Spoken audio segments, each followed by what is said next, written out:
이사야서 41장 17절부터 20절까지 말씀입니다. 저와 교독해서 읽겠습니다. 이사야 41장 17절부터 20절. 가련하고 가난한 자가 물을 구하되 물이 없어서 갈증으로 그들의 혀가 마를 때 나 여호와가 그들에게 응답하겠고 나 이스라엘의 하나님이 그들을 버리지 아니할 것이라.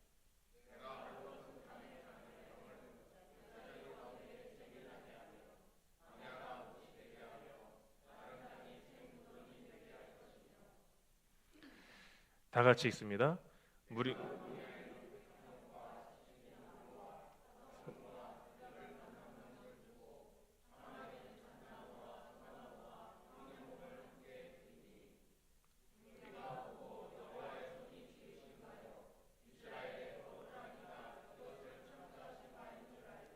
함께 하리며 깨달으리라. 아멘. 자리에 앉으시기 바랍니다. 오늘도 주님의 은혜가 여러분 삶 가운데 충만하게 임하시기를 바랍니다. 제가 지난번에도 한번 그 말씀을 드렸던 적이 있는데 빅터 프랭클의 죽음의 수용소에서라는 책에 보면 이런 내용이 있습니다. 친구의 죽음을 초래한 결정적인 요인은 기대했던 해방의 날이 오지 않았다는 데 있었다. 잠재해 있던 발진티푸스 균에 대항하던 저항력이 갑자기 떨어진 것이다. 미래에 대한 믿음과 살고자 하는 의지는 마비됐고 그의 몸은 병마의 희생양이 됐다. 인간의 정신 상태와 육체의 면역력이 얼마나 밀접한 연관이 있는지 아는 사람은 희망과 용기의 갑작스러운 상실이 얼마나 치명적인 결과를 초래하는지 이해할 것이다. 미래에 대한 믿음의 상실은 죽음을 부른다. 이런 내용이 이 빅터 프랭클 아우슈비츠 그 죽음의 수용소에서 직접 자신이 그 수용소 생활을 겪고 나서 그 안에서 사람들이 어떻게 죽어갔는지 그런 것들을 보면서 이 사람이 정신과 의사거든요. 그런 어떤 심리적 상태를 보고 이 책을 쓴 것입니다.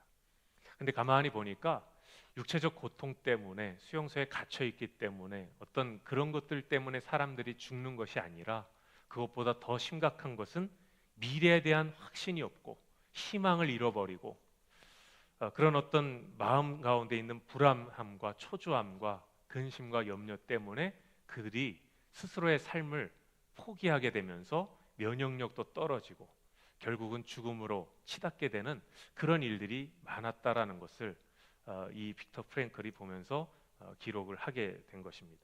희망이 얼마나 중요한지, 미래에 대한 기대감과 비전이 얼마나 중요한가를 말한 것이죠. 사무엘 룰만이라는 사람이 쓴 청춘이라는 시에는 이런 말이 있습니다. 사람은 나이 때문에 늙지 않는다. 이상을 버림으로써 늙는다. 우리가 나이가 들어서 육체가 뭐 이렇게 쇠약해진 것 때문에 우리가 늙는 것이 아니라 우리의 정신이, 우리의 생각이 늙는 것이죠. 우리가 이상을 버리기 때문에, 비전을 버리기 때문에, 꿈을 상실하기 때문에 우리가 늙는다라는 거예요. 실제적으로 육체적 나이는 많이 들어도 정신이 늘 청춘으로 그렇게 살아가고 마음이 늘 젊은 사람들은 젊은 인생을 살아가기 마련입니다. 그래서 오늘 말씀은 이 바벨론 포로로 잡혀가서 고통받고 있던 이스라엘 백성들이 미래를 상실하고 꿈을 잃어버린 채, 비전을 잃어버린 채 살아가는 그 상황 속에 절망 가운데 있었던 이스라엘 백성들을 향해서 하나님께서 다시 꿈을 주시고 비전을 주시고 미래에 대한 그런 불안감을 떨쳐버리게 하시고 그들에게 미래에 대한 확신을 심어주시는 그런 말씀입니다. 17절 말씀을 우리 다시 한번 같이 읽겠습니다. 시작.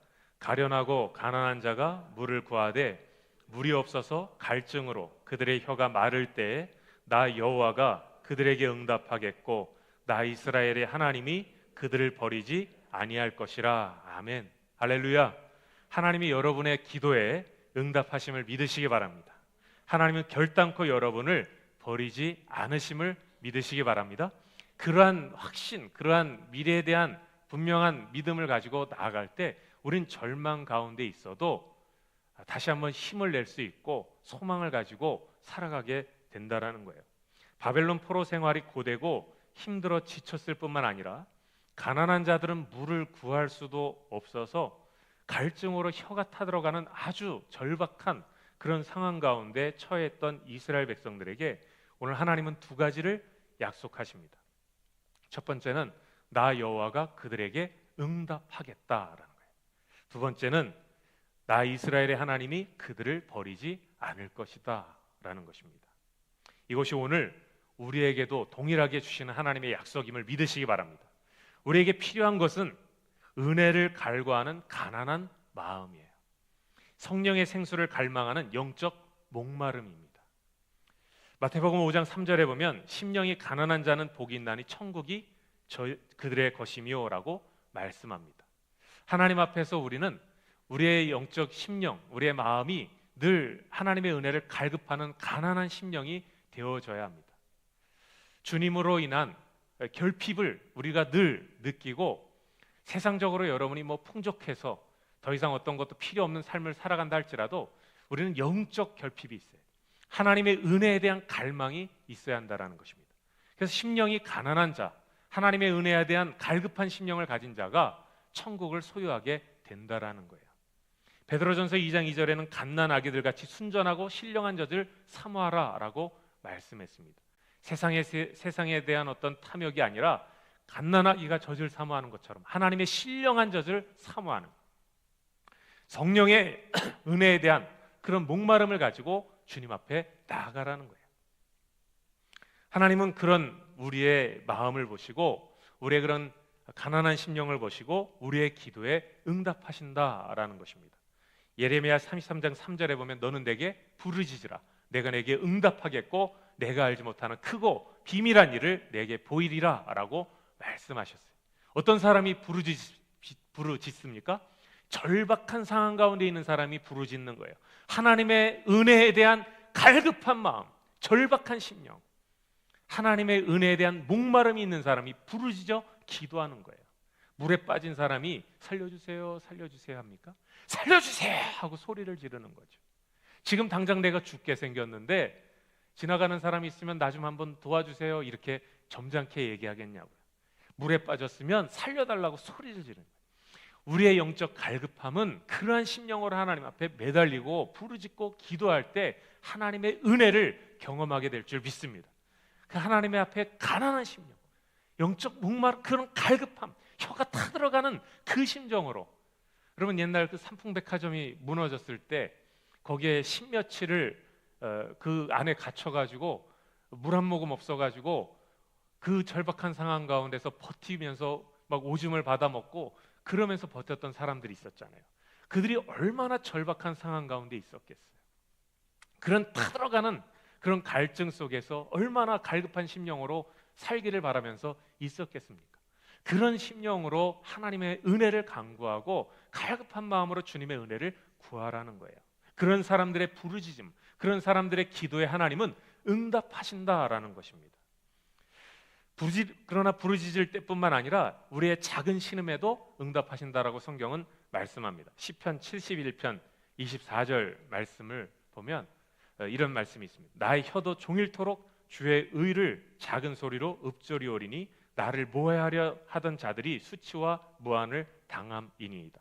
종일토록 주의 의를 작은 소리로 읊조리오리. 작은 소리로 읊조린다는 것은 아주 작은 신음으로 하나님 앞에 기도한다라는 거예요. 이거는 일부러 작은 소리로 기도하는 것이 아니라 상황이, 그런 상황이 너무나도 지쳐있고 너무나도 힘이 들고 목소리가 나오지 않는, 너무나도 아주 어려운 상황 가운데 있는 상황이 돼서 더 이상 내 목소리조차 나오지 않는 그 상황 속에서 작은 소리로 신음하는 그 소리에도 하나님은 우리의 기도에 민감하게 응답하신다라는 것입니다. 우리가 기진맥진하고 더 이상 힘을 낼 수 없는, 목소리도 나오지 않는 그런 절박한 상황이 놓일 수도 있잖아요. 그런 상황 속에서 정말 있는 힘을 찌어내서 작은 소리로 정말 죽어가는 그런 상황 속에서 내는 그 소리도 하나님은 흘려듣지 않으시고 지나치지 않으시고 그 소리에도 응답하신다라는 거예요. 그러나 이것도 역시 마찬가지로 절규하는 거죠. 내가 죽어가는 상황 속에서 도저히 목소리도 나오지 않는, 힘이 다 빠져버려서 더 이상 어떠한 힘도 나지 않는 그 상황 속에서 절규하는 그 작은 신음소리에 하나님이 응답하신다라는 거예요. 한마디로 말하면 우리가 하나님의 은혜에 정말 갈급한 마음으로, 절박한 심정으로 주님의 은혜를 간구할 때 하나님은 그 기도에 응답하시고 우리의 기도에 하나님 반응하신다라는 것입니다. 저는 저와 여러분이 하나님의 은혜에 이런 영적 갈급함으로, 절박한 심정으로 주님 앞에 기도할 수 있게 되길 주의 이름으로 축원합니다. 우리가 기도할 일이 얼마나 많이 있습니까? 주님의 은혜를 간구할 일이 얼마나 많이 있습니까? 하루하루를 살아갈 때 우리는 정말 살얼음판을 살아가는 듯한 그런 삶을 살아가지 않습니까? 내일이 우리는 정말 알 수 없는 그런 삶을 살아가요. 그런데 어떻게 우리가 절박한 심정으로 기도하지 않을 수 있느냐라는 것이죠. 그런 절박한 기도에 하나님은 응답하신다라는 것입니다. 여러분이 어떤 상황에 있든지 어떤 어려움에 처해 있든지 여러분의 기도에 하나님이 응답하신다라는 이 사실을 잊지 않게 되기를 주의 이름으로 축원합니다. 두 번째로 하나님은 우리를 결단코 버리지 않으시겠다라고 약속하십니다. 신명기 33장 9절부터 12절까지 말씀 한번 같이 보겠습니다. 시작. 여호와의 분깃은 자기 백성이라 야곱은 그가 택하신 기업이로다. 여호와께서 그를 황무지에서 짐승이 부르짖는 광야에서 만나시고 호위하시며 보호하시며 자기의 눈동자같이 지키셨도다. 마치 독수리가 자기의 보금자리를 어지럽게 하며 자기의 새끼 위에 너풀거리며 그의 날개를 펴서 새끼를 받으며 그의 날개 위에 그것을 엎는 것 같이 여호와께서 홀로 그를 인도하셨고 그와 함께 한 다른 신이 없었도다. 아멘. 하나님의 분깃은 뭐냐? 하나님의 사명은 뭐냐? 하나님의 분깃은 자기 백성이라. 하나님을 믿는 바로 우리가 하나님의 사명이고 하나님의 분깃이라고 말씀하고 있어요. 하나님의 목적은 뭐냐? 우리를 구원하는 데 있다라는 것입니다. 우리를 사랑하는 것이 하나님의 삶의 이유라는 거예요. 그것이 바로 여호와의 분깃은 자기 백성이라 이 말이에요. 하나님은 오직 우리밖에 없어요. 하나님은 오직 여러분밖에 없으심을 믿으시기 바랍니다. 여러분이 하나님이 존재하시는 이유라는 거예요. 여러분을 구원하고 여러분을 사랑하고 여러분을 책임지시고 여러분을 보호하시는 것이 하나님의 목적이라는 거예요. 그래서 하나님은 어떻게 우리를 보호하시는가? 광야에서 만나시고 호위하시며 보호하시며 자기의 눈동자같이 지키셨다. 한순간도 우리를 놓친 적이 없는, 우리를 노심초사 보살피시고 우리를 살피시는 그것이 하나님의 바로 보살핌이라는 거예요. 그 보살핌은 마치 그의 날개를 펴서 새끼를 받으며 그의 날개 위에 그것을 엎는 것 같아요. 독수리가 이제 새끼를 낳으면 어떻게 됩니까? 둥지에서 자기의 그 둥지를 다 이렇게 좀 하나씩 뺀다 그래요. 그래서 이 새끼가 자연스럽게 둥지에서 떨어지게 만든다는 거예요. 그럼 새끼가 둥지 안에 있을 땐 좋지만 둥지에서 떨어지게 되면 어떻게 돼요? 발버둥을 치겠죠. 발버둥을 치면서 온 힘을 다해서 날개짓을 하게 만드는 거예요. 그래서 날개 힘을 갖게 한다는 거죠. 그런데 그러다가 그 힘이 빠져버리는 새끼들도 있을 거고 힘을 미처 못 준 새끼들도 있을 거 아니에요. 그 새끼들이 땅바닥으로 곤두박질 칠 때 독수리는 얼른 자기의 새끼를 자신의 큰 날개 위에 얹기 위해서 고속으로 주행해서 그 새끼를 자기 날개 위에 업어서 올라간다는 거예요. 이것을 독수리가 반복을 해서 그 새끼가 날개짓을 할 수 있도록, 힘을 얻을 수 있도록, 스스로 날아갈 수 있도록 그렇게 훈련을 시킨다라는 것입니다. 마치 하나님께서 우리를 훈련시키실 때 그렇게 하신다라는 거예요. 우리가 이 땅을 살아가면서 우리에게 주어진 위기 속에서 우리가 그 위기를 극복할 수 있는 힘을 주시고 우리가 그런 용기를 가질 수 있도록 하시고 우리가 훈련하면서 그런 모든 상황 속에서 이겨낼 수 있는 그런 상황을 만들어 주시지만 그러나 미처 우리가 스스로 그것을 헤쳐나가지 못하고 우리가 빠져나오지 못할 때에는 하나님께서 쏜살같이 우리에게 다가오셔서 주님의 그 크신 팔로, 주님의 그 넉넉한 팔로 우리를 안으시고 다시 비상하는 그분이 바로 우리 하나님이시라는 거예요. 그 때로는 독수리 새끼가 땅에 곤두박질 치는 것과 같이 우리의 삶에도 그런 상황들이 놓일 수 있다는 거죠. 우리가 분명히 하나님을 믿지만 우리의 삶이 때로는 어렵고 힘든 상황에 놓일 때도 있습니다.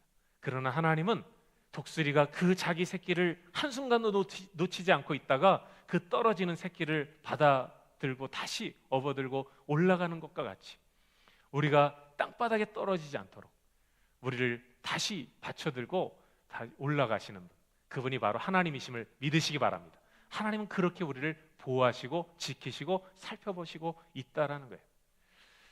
결코 하나님은 우리를 버리신 적이 없다라고 말씀하는 거예요. 광야에 너희들이 거닐 때 너희들만 있는 것처럼 그렇게 외로움과 고독함 속에서 있는 상황 속에서도 내가 너희를 만나 주었고 너희를 호위했고 너희를 보호했고 눈동자처럼 너희를 지켰다라고 말씀하십니다. 그래서 민수기에 보면 이스라엘 백성들이 그 광야 40년의 길을 걸어갈 때 뭐라고 고백했습니까? 40년 동안을 걸어가는 동안 발이 부르트지 않았고 옷이 헤어지지 않았다라고 말씀했어요. 하나님이 그 광야 가운데 놓여 있는 이스라엘 백성들을 얼마나 지키시고 보호하셨는지, 그들의 발이 부르트지 않고 옷이 헤어지지 않게 하셨다라는 것이죠. 18절부터 19절 말씀을 같이 보겠습니다. 시작. 내가 헐벗은 산에 강을 내며 골짜기 가운데 샘이 나게 하며 광야가 못이 되게 하며 마른 땅이 샘근원이 되게 할 것이며 내가 광야에는 백향목과 시띠나무와 화석류와 들감남 나무를 심고 사막에는 잣나무와 소나무와 황양목을 함께 두리니. 아멘. 하나님 우리를 지키시고 보호하실 뿐만 아니라 우리의 모든 삶 가운데, 광야 같은 삶 가운데 또한 샘이 솟아나게 하시는 분이심을 믿으시기 바랍니다. 우리의 삶을 간신히 건져내시는 것이 아니라 우리의 삶을 풍성하고 넉넉하게 하시는 분이 우리 하나님이시라는 거예요. 헐벗은 산에 강을 내시고 골짜기 가운데, 메마른 골짜기 가운데 샘이 나게 하시고 메마른 광야가 연못이 되게 하시고 마른 땅에 샘 근원이 터져나오게 하시는 그분이 바로 우리의 하나님이심을 믿으시기 바랍니다. 풀 한 폭이 자랄 수 없는 광야에 온갖 나무를 심어서 풍성하게 하신다라는 거예요. 물이 없는 곳에 물을 풍성하게 하시고 풀이 없는 곳에 나무가 풍성하게 하시겠다라는 하나님의 약속과 비전을 주고 계신 것입니다. 헐벗은 산, 물이 말라버린 골짜기, 메마른 광야, 나무가 없는 그 마른 땅은 무엇을 의미합니까? 영적으로 메말라버린 우리의 심령을 의미하는 거예요. 영적 갈급함 없이 메말라버린 우리의 영적 상태를 의미하는 것입니다. 비전도 없고 꿈도 없고 소망도 없이 살아가는 비참한 우리의 인생을 말하는 것입니다. 여러 가지 시련과 역경으로 지쳐버리고 우리의 삶의 세상의 모든 그런 무거운 일들 때문에, 근심 때문에 지쳐버린 우리의 상태를 의미하는 거예요. 질병과 가난과 불안과 염려로 피폐해져가는 인생을 말하는 것입니다. 그러나 그런 인생 가운데도 하나님께서 메마른 광야가 연못이 되게 하듯, 헐벗은 산에 샘이 나오게 하듯, 마른 땅에 샘근원이 터져 나오게 하듯, 그런 광야 땅에 온갖 나무로 풍성하게 하시듯 우리의 삶을 풍성하게 하시고 열매를 거두게 하시겠다라는 것입니다. 이것이 하나님의 은혜인 것이죠. 그런데 거북이 등처럼 영적으로 말라버린 우리의 심령을 주의 은혜로 풍성하게 하시고 우리의 고난과 역경이 끊이지 않는 우리의 삶을 풍성하고 아름답게 하시겠다라는 그 약속과 비전을 주시는데, 이 근원이 누구냐?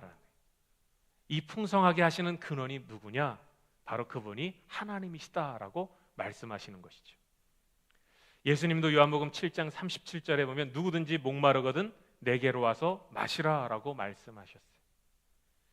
생명의 근원이 바로 주님이심을 말씀하시는 거예요. 예수님으로부터 흘러나오는 생수의 강물이 영적으로 말라 비틀어진 우리의 영혼을 소생시키시고 힘과 능력이 되게 하심을 믿으시기 바랍니다.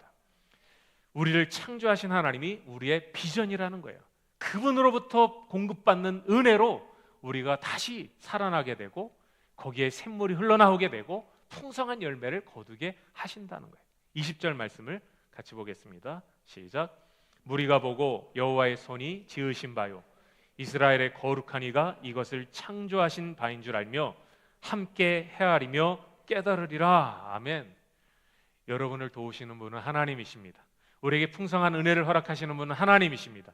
세상을 창조하시고 우리를 지으신 그분이 바로 우리의 영적인 은혜의 공급처라는 거예요.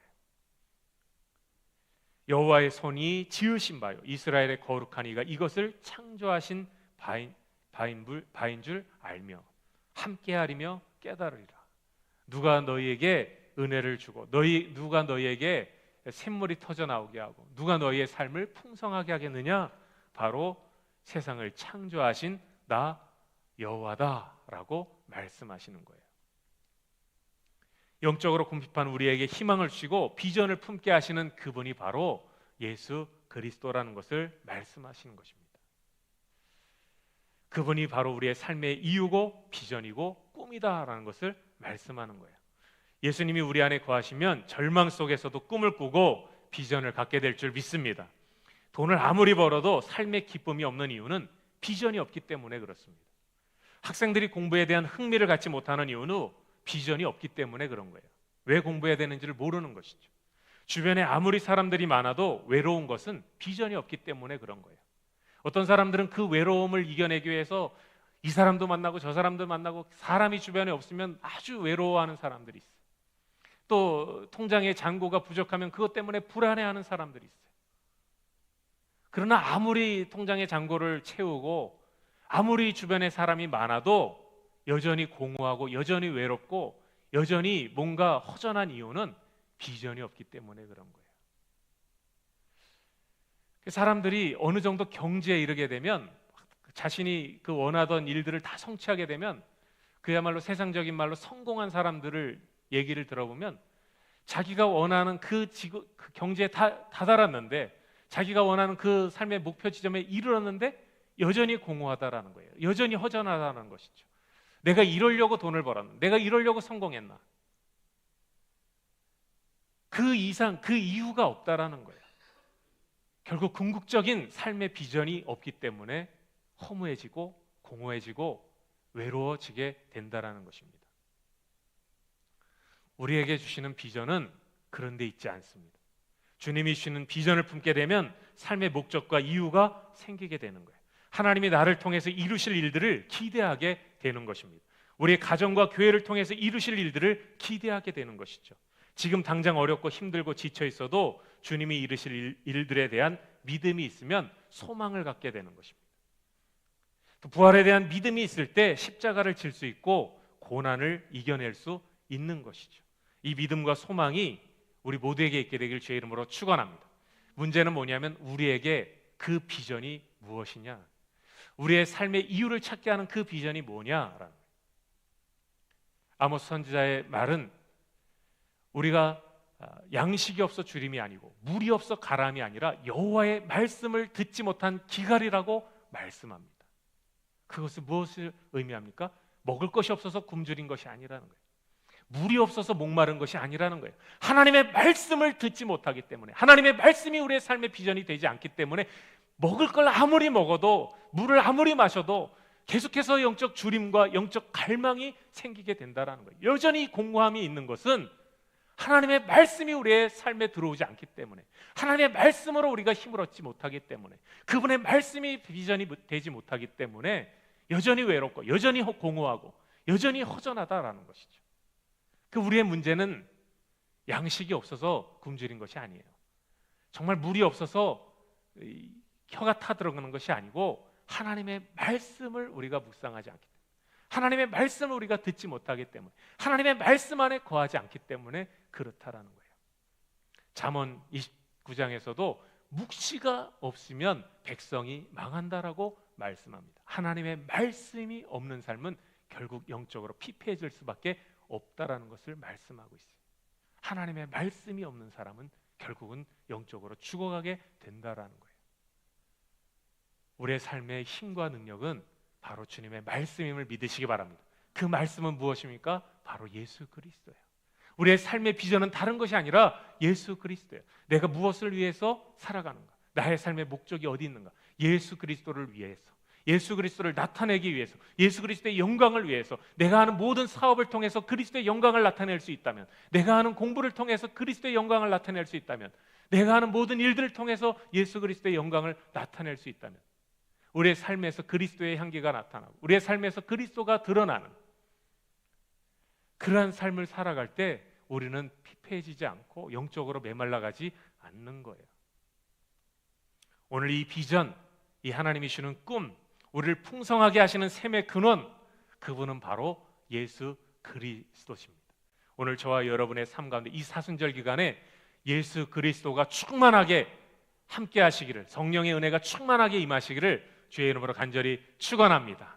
세상 것들 때문에 지치고, 세상 것들 때문에 궁핍하고, 세상 것들 때문에 녹아져버린, 무너져버린 삶이라 할지라도, 그러나 주님이 함께 하시면, 주님의 말씀이 함께 하시면 우리는 다시 힘을 낼 수 있고 다시 소망을 갖게 될 줄 믿습니다. 기도하겠습니다. 하나님 아버지, 오늘 우리가 그리스도 안에서 우리의 메마른 심령들이 다시 한번 힘을 얻게 하여 주시옵소서. 영적으로 메말라가고 죽어가는 우리의 심령을 오직 예수 그리스도로 말미암아 충만하게 하시고 성령의 강물이 흘러 넘치게 하셔서 주님 안에서 새로운 비전을 갖게 하시고 꿈을 꾸게 하시고 소망을 갖게 하여 주옵소서. 우리를 긍휼히 여기시는 주님의 은혜를 우리가 날마다 충만하게 경험할 수 있도록 주님 인도해 주옵소서. 예수님의 이름으로 기도하옵나이다. 아멘. 우리 다 함께 일어나셔서 찬양하겠습니다.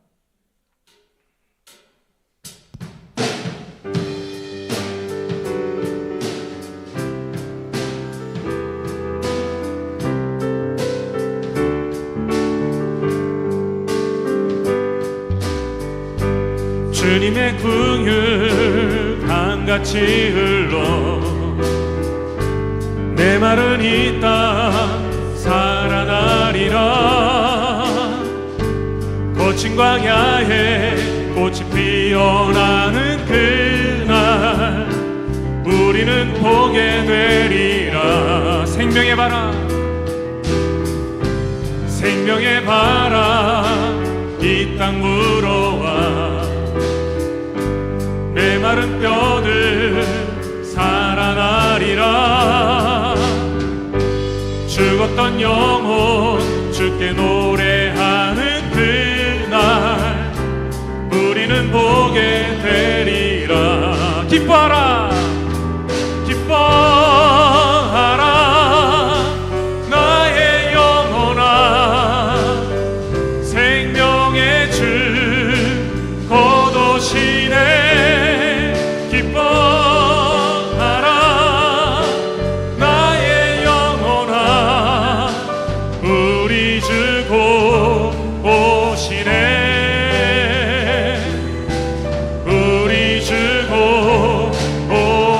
주님의 긍휼, 주님의 긍휼 강같이 흘러 내 마른 땅이 살아나리라. 네. 죽었던 영혼 주께 노래하는 그날 우리는 보게 되리라. 생명의 바람, 생명의 바람 이 땅 불어와 메마른 뼈들 살아나리라.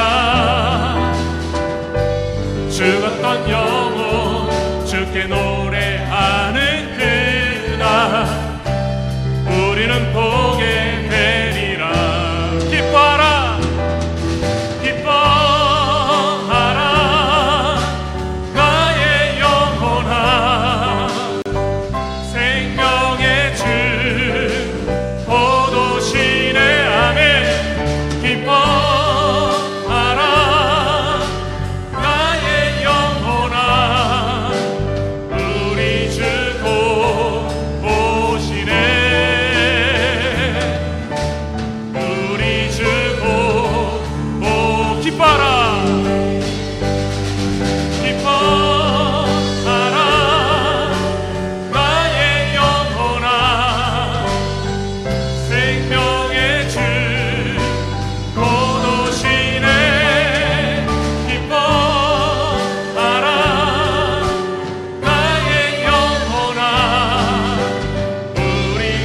믿음으로 고백합시다. 주 안에서 기뻐하라.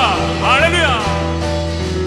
기뻐하라 나의 영혼아, 생명의 주 곧 오시네. 기뻐하라 나의 영혼아, 우리 주 곧 오시네. 우리 주 곧 오시네. 우리 하나님께 영광의 박수를 올려드리겠습니다. 할렐루야.